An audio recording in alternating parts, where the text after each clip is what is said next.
Welcome back. Money Magnet here, helping you make money online. In this video, we'll be sharing tips on how to make money with affiliate marketing on YouTube.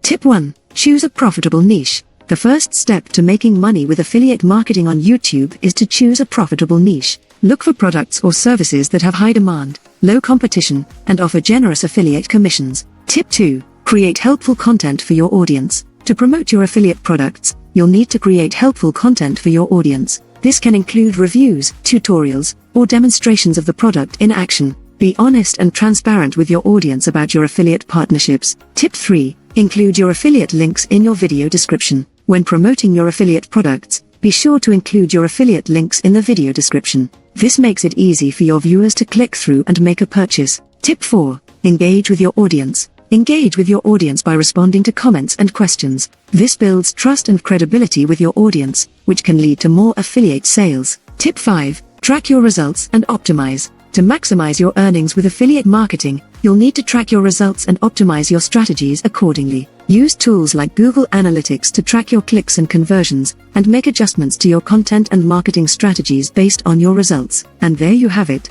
By following these tips, you can start making money with affiliate marketing on YouTube. Thanks for watching, and don't forget to subscribe to our channel for more tips on making money online.